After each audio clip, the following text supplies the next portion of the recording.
Hi, my name is Ob, and my cancer does not define me.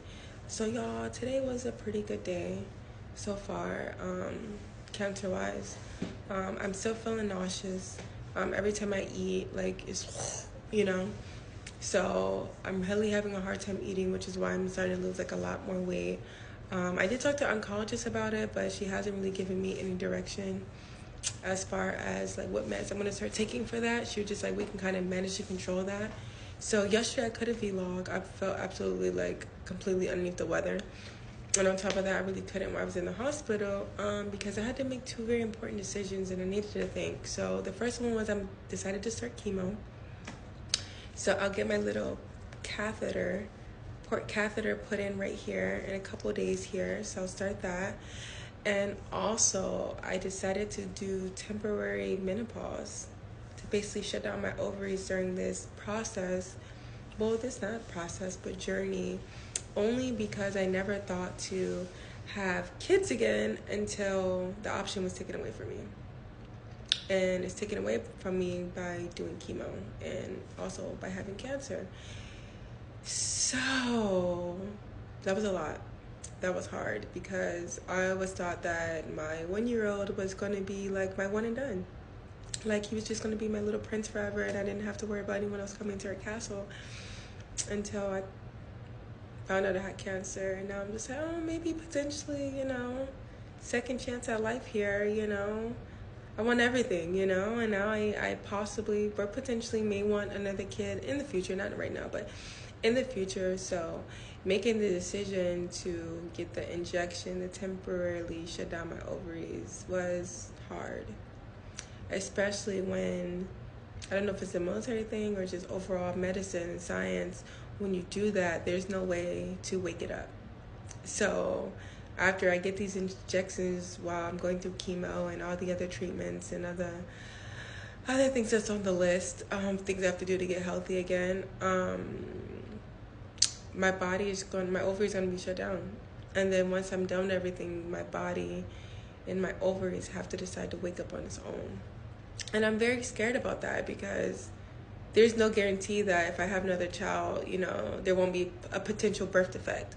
And that's what I was so worried about. Would I regret this later on, when I do have a kid and if it happens, and I can be like, damn, mommy could have waited, or is it going to be one of those things to where it was inevitable, like there was no way for me to avoid it. So kind of been in my head about that, kind of been down about that as well, what the case can be. You would think because I'm going through this I would be able to eat whatever I want.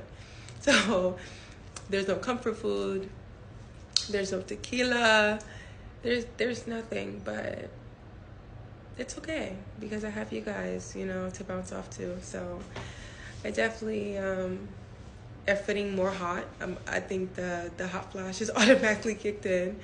I feel like the only good thing about this is when my body or my ovaries do decide to wake up after this process, they will wake up at the stage of me being 31 versus if I was like, I don't know, 35.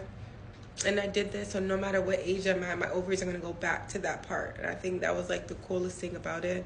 Because if I do decide to have a kid by the time I'm 40, not saying it's going to be that long, y'all, just saying, then I have the option. So it kind of made me down. Not being able to eat kind of made me down, but seeing my kid made me happy. I was able to take him out today. We went for a walk.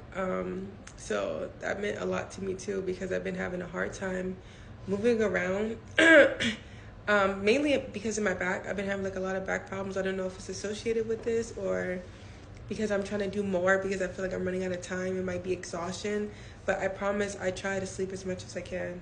But it's hard to sleep when he's in the house because if something happens, I always think, who's going to call 911? So I feel like I'm like almost like back in Navy mode and I'm standing Overwatch, and I'm only just watching my son sleep, at night. And then during the day when I take him to daycare, so he can hang out with his friends and be around like people, I feel like that's when it's okay for me to go to sleep. So my body hasn't really adjusted to the weekends with him because it hit differently. So that's today's update with chemo. and having cancer. I just still can't believe I'm in the military. I'm a single mom and I have cancer. Like, I don't know. Like, every time I think about it, it makes me just like tear up because I'm like, damn, like, how much stronger do I have to be? I had to carry him for 9 months. I had to go through the first year, you know, of his life, you know, trying to figure it out, and then turn around. Like, we're on his second year. Well, he's only 1, but he will be turning 2 this year in December, fighting cancer all year. It's crazy, but guess what? I'm gonna figure it out. I'm gonna figure it out, and with the love and support that I keep getting in all the comments, I promise y'all, I like cry at night reading some of these comments because I'm just like, I just can't believe that there's other people out there like who had to fight this journey as blind as I did, you know, and how many people are reaching out and helping me answer all my questions. And it's been a lot, but I really, really, really, really, really appreciate it. And next time you guys see me, I'll be going in to do one more lab, and then we'll have our little baby port catheter.